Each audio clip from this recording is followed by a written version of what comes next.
Hey guys, welcome back. Welcome back. Today we're going to talk about why death feels like an orgasm. So, people say nothing feels better than an orgasm, but what if I told you the moment of death might feel even better?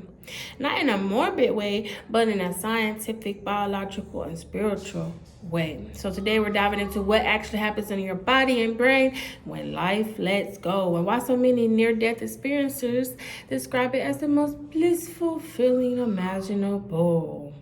At climax, your brain releases dopamine, oxytocin, serotonin, and endorphins, your body's natural pleasure cocktail. It's short, sharp, and electric, but at the threshold of death, the same system floods open completely. Isn't that interesting? As oxygen drops, the brain releases a massive surge of endorphins, sometimes DMT like compounds, and your neural boundaries collapse.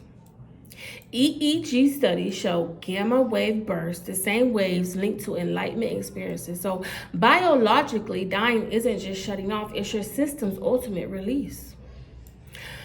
The orgasm is a spark, death is the full light. Ooh. Orgasm gives you a few seconds of ego death. You stop thinking, you just are. Death goes further. The default mode network, the part that says I, me, mine, shuts down. Hold on. That's why people in near death states report I became light. I merged with everything. I realized that I was the same as everything. It's not imagination, it's neurobiology. It's what? Neurobiology. When the self disappears, suffering disappears too. What's left is pure awareness, peace beyond comparison. Hold on. Gotta drink your water. Gotta stay hydrated. When the body senses death, fear hits first, adrenaline spikes. But then the parasympathetic system, your body's calm response, takes over like a tidal wave. Now, if you've ever been in a situation, where your body had to literally take over, most likely you end up fainting. Like, for example, for me, when I had my C-section with my son, for some reason the pain medicine wasn't working, and I could feel him cutting on me, and I kept screaming at the top of my lungs, like, this hurts, like, you're hurting me. I could feel you, like, cutting on my fucking shit, like, I don't know. And then I felt like I had to use the bathroom and stuff, and he's like, stop screaming, I'm trying to save your baby's life. And I'm like, well, nigga, what the fuck, dude? Like, I can feel you cutting on my shit. Then all of a sudden, all I could know is that I fainted and woke up, after that. But it's like something in your body took over where, because our bodies are amazing. Honestly, they can heal themselves, whatever. And ultimately, we'll get a better body that can do way more, right? And I can't wait for that. But yeah, that's called your light body. But yeah, your body's calm response takes over like a tidal wave. The vagus nerve floods you with warmth, slowing your heart, releasing oxytocin and serotonin. Hospice patients often describe this stage as melting into love. Interesting. So scientifically, death comes with a built-in anesthesia, a neurochemical mercy that makes letting go feel beautiful. So I guess nobody feels pain at death, right?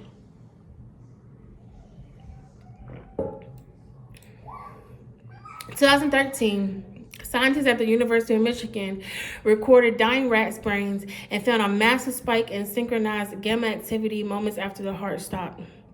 That means the brain's final moments might actually be its most awake, flooding you with vivid imagery, color, memory, and emotion. That could explain the bright light, tunnels, or feelings of cosmic unity reported in near-death experiences.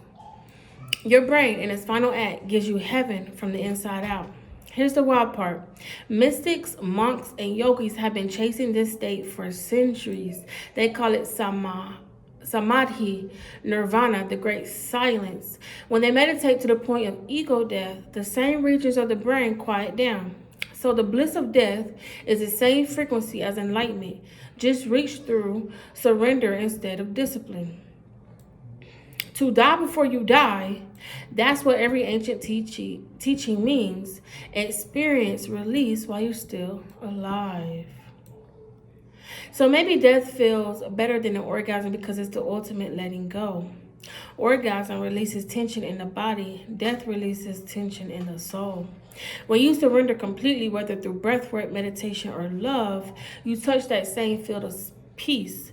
That's why people describe deep spiritual awakenings as dying before dying, because the boundaries fall away and only bliss remains. All that junk falls away and your real self is there. So the next time you hear someone say death is scary, remember, biologically your body is wired to guide you home gently. Maybe heaven isn't a place you go, it's a state your brain and spirit merge into when all resistance ends. Orgasm is a glimpse, death is the return. So they say you have to die to feel heaven, but what if heaven is that state of chemistry and consciousness you can enter while fully alive? Today we're exploring the science of inner alchemy, how deep emotional connection, spiritual practice can awaken the same neurochemistry found in near-death bliss. So, like I say, modern neuroscience shows that states of surrender, meditation, prayer, deep trust, even pure love quiet the brain's default mode network. You ever been in love with someone so deep? It's like, that's all that matters. Well, I'm sure all of us are waiting for that type of love, but you know what I'm saying. We've had glimpses of it probably. So when that happens, the brain releases a gentle stream of endorphins, oxytocin, serotonin, and gamma wave coherence. These are the very same patterns seen in people describing near-death peace. So heaven isn't in the sky. It's a neurochemical harmony we can cultivate within ourselves. Ancient mystics called it alchemy, the transformation of dense emotion into light. In modern terms, it's your nervous system learning how to stay relaxed while energy moves through you. Yeah, it's the kundalini. So once the kundalini comes upon you, if you're able to hold it, that's heaven on earth. It's ultimate peace, it's ultimate relaxation, it's ultimate confidence. No stress, no worry. It's your highest self. It's you in your God state. Okay. Well, get the fuck off me, bro. So when your body and mind synchronize, the feminine magnetic current and masculine electric current unite. That union produces coherence, measurable waves of balance and joy.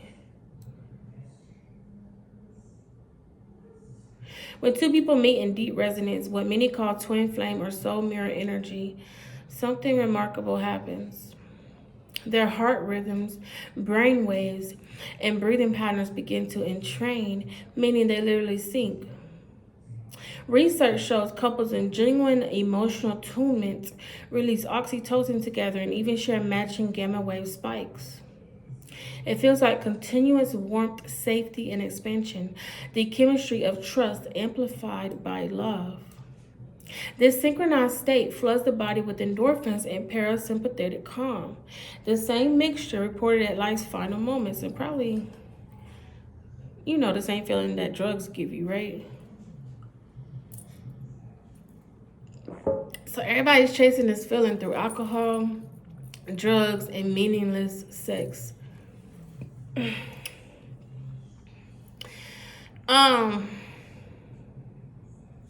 That's crazy. Everybody's chasing the feeling of death, technically.